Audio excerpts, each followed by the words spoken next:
The biggest decision of the Phillies offseason continues to revolve around the future of Kyle Schwarber, but some reports are indicating that it is not as sure thing that he will be back in Philadelphia as many fans will hope. I do want to dive into a little bit of the contract projections, what teams could attempt to lure him from Philadelphia in the first place, and if it is investing in this significant amount of money to a guy that will be a designated hitter, likely for the rest of his career. So let's dive right into things here. We know how great that Kyle Schwarber has been, and just to reflect on what exactly this season has been. We're talking about 56 home runs, 132 RBIs, 108 walks, and 145 hits across his 604 at-bats there. That comes out to a 365 on-base percentage, a 563 slugging percentage, and what I think is most notable about Kyle Schwarber and his role in this Phillies team is really the lack of power across the roster. That I think the leverage point that he very much has in the negotiations as the Phillies attempt to sort through, is this the right way to invest the money that we have remaining,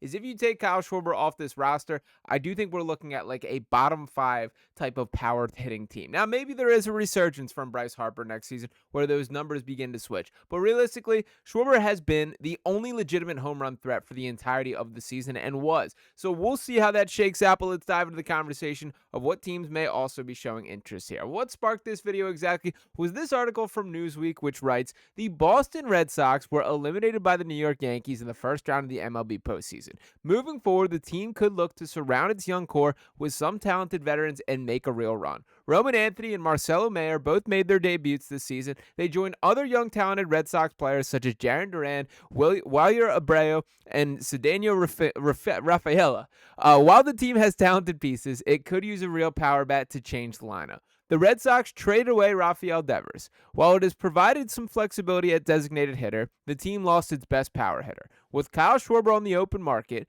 Mass Live's Chris Cortillo predicted that the Red Sox would sign him. And it continues on to state, quote, looking back, the Red Sox should have never let Schwarber walk after the 2021 season when he proved he was a perfect fit for the market, Cortillo wrote.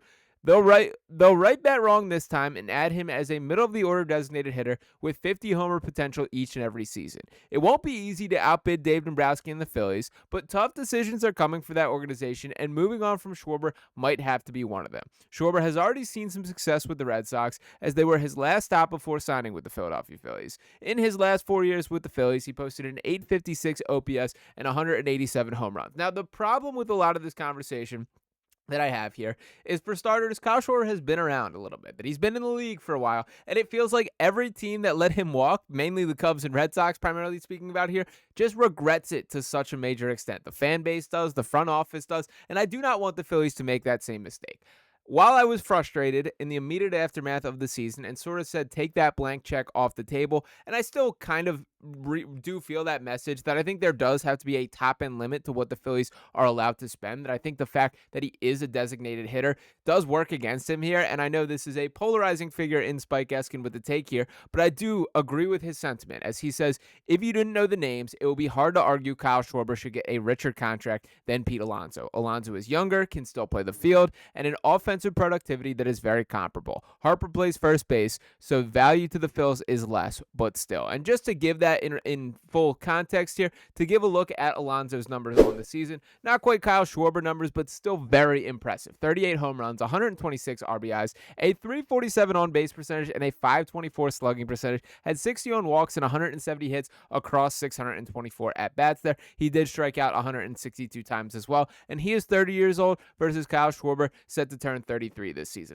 I do think there is a fair argument to be made, but I do not think MLB views that the same way. That Kyle Schwarber, what comes with him, and I do think that is a more winning brand of baseball, more of a forward-facing leader, a guy that I think brings more to a locker room perspective and connectivity to a team than Pete Alonso, who, once again, does come off to me as a cornball, as a guy that I don't particularly like, that I find him not likable whatsoever when watching him play, but he plays a pretty damn good first base. I've always been impressed with him in the field, and the dude does mash baseball, so I cannot overlook that. I'm not here to suggest that Pete Alonso is a replacement for Kyle Schwarber, but it is surprising to me when looking at some of these contract projections how much more that Kyle Schwarber is seemingly projected to make than a guy like Polar Bear Pete. Now, to talk about those numbers directly here, I did want to pull up first the report coming from Jim Bowden here that says he's hearing that Kyle Schwarber's market sounds like 5 years, 150 to 170 million dollars here. That is a lot of money to be paying, and for what it's worth here, did want to pull up the full sort of takeaways around the league. That ESPN is projecting 4 years, 132 million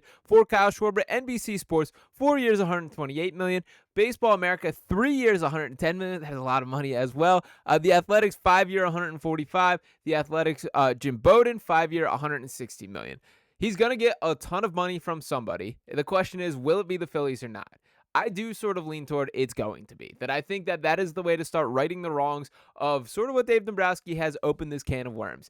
I think there is a little bit of tension with the Bryce Harper situation. Bryce has not been shy about that. I think letting Kyle Schwarber walk is the wrong direction for that healing process to overall go. Now, that doesn't mean this team can't, or this does not mean the team cannot be smart and thoughtful with these decisions and do what they believe is best for the organization. But I do think that decision process or that thought process there takes you right back to signing Kyle Schwarber once again.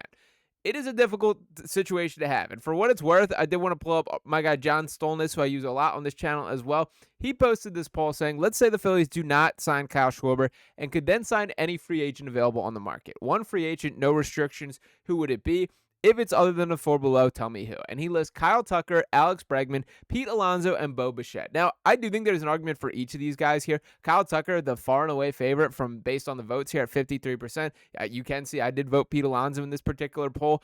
I don't love any of these options more than Kyle Schwarber, and that's what continues to circle me back to. I just think you got to find a way to step up to the table and pay this dude. I hope that that dollar point does not continue to increase. I do think we can address that it was probably a mistake by Dave Dombrowski to allow it to get to this point, to allow Kyle Schwarber to play a season and set his market and then him do so at such an incredibly high rate. But the bottom line is we know this guy can mash baseballs at a rate that very few players, very few people on this planet are capable of doing. That comes with a winning brand, a guy that's been willing to do whatever role is necessary. And I'm also not entirely shutting the door on what if he does play a little bit of left field. I understand he's not great out there, and he's very bad out there by those direct definitions, but he's not unserviceable here. That we've seen Schwarber survive that for stretches. His first year in Philadelphia, he did it at a fairly high rate and still spent a couple games out there. I still remember the falling back catch this year. It does not look smooth by any means, but I don't think that should entirely be taken off the table, and I'm sure that Schwarber would be willing to do that. This is a team-first guy, a dude that buys in,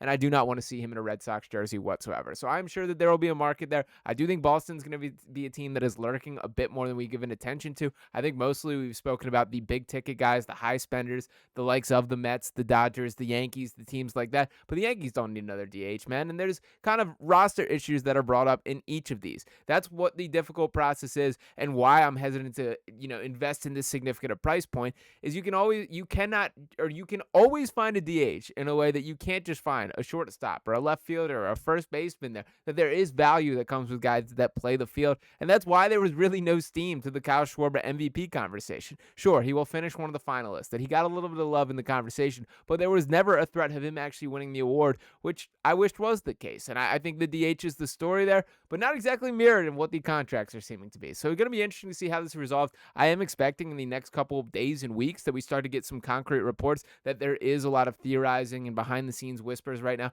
I think on paper we'll start to hear some discussions of the Phillies offered this, the Phillies are tapped out at this number, those kind of reports that we will get surrounding Kyle Schwarber. So ultimately, push is set to come to shove soon. We will see where the chips do fall, but am very much hoping that Kyle Schwarber in Game 1 next season is wearing red and white pinstripes once again. But let me know if you guys are on the same page. Do not want to see him in a Red Sox jersey whatsoever, but give your thoughts below on what is your top offer for Kyle Schwarber.